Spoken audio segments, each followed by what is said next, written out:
तो कहूँगी कि जितनी भी औरतें बल्कि मर्द भी उनको 25 के बाद कोलेजन वगैरह लेना शुरू कर देना चाहिए। कोलेजन एज इन कोलेजन जो होता है पाउडर भी होता है, टैबलेट्स भी होती हैं, आपको बाय माउथ लेना वो चाहिए। जो मिल रहे हैं मार्केट में। जी मार्केट अच्छा, दे वर्क?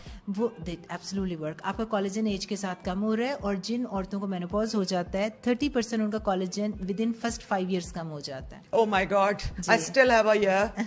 विद 5 years उनका इतना ड्रास्टिकली कम हुआ है।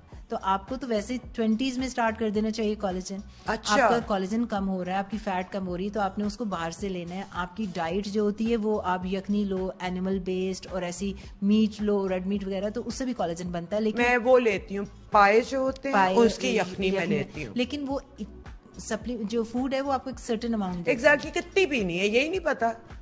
कोई ऐसा आपको नहीं मिलेगा जी कि इसका आरडीआई यानी कि मिनिमम रिक्वायरमेंट इतना है, तो आपको सप्लीमेंट लेने ही पड़ेंगे क्योंकि बायो अवेलेबिलिटी जो आप ले रहे हो बाहर से, जो खा पी रहे हो, एक सर्टेन अमाउंट तक देगा। कोलेजन लूज इतनी तेजी के साथ हो रहा है ना कि आपको बाहर से लेना पड़ेगा। अच्छा, मुझे बताएं कि कौन से कोलेजन आप रिकमेंड करती हैं, क्योंकि इतने आ रहे हैं एड्स बहुत ज्यादा। बल्कि मुझे इतने लोग कहते हैं कि जी हमें इंडोर्स करते हैं। मैं कहती हूँ जब तक मुझे आपके प्रोडक्ट पे यकीन नहीं होगा मैं आपको इंडोर्स नहीं करूंगी। आई एम एजुकेशनिस्ट, मैं research oriented evidence based science के ऊपर बात करती हूँ। जो कोलेजन है आपने जब उठाना है डब्बा तो उसके ऊपर लिखा होगा जी बोवाइन यानी कि एनिमल बेस्ड, वो बेस्ट होता है। ओके। और अगर आप किसी ऐसे कंट्री में रहते हैं जहाँ पे हलाल नहीं है तो आप मरीन जिसे कहते हैं मछली वाला ले लें, वो उसका मसला ही नहीं होगा हलाल नॉन हलाल। लेकिन अब हमें क्या पता कौन सच लिख रहा है झूठ लिख रहा है।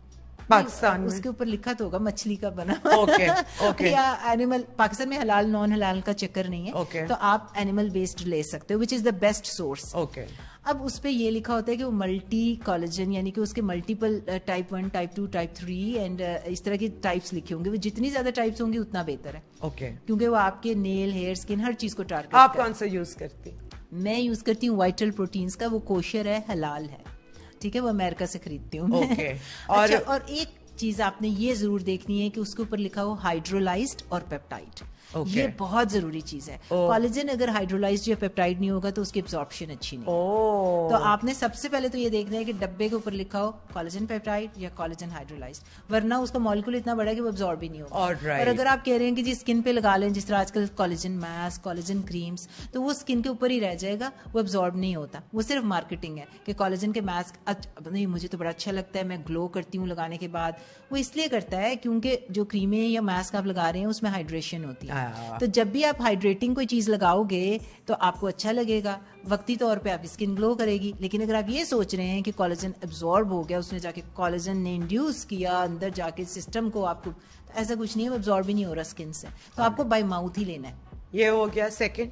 उसके बाद सप्लीमेंट्स लेने पड़ेंगे बेताज। कौन सा? मुझे चंद सप्लीमेंट्स ऐसे बताएं जो कि हर हाल में जरूरी हैं। आदमी और औरतों को भी लेने चाहिए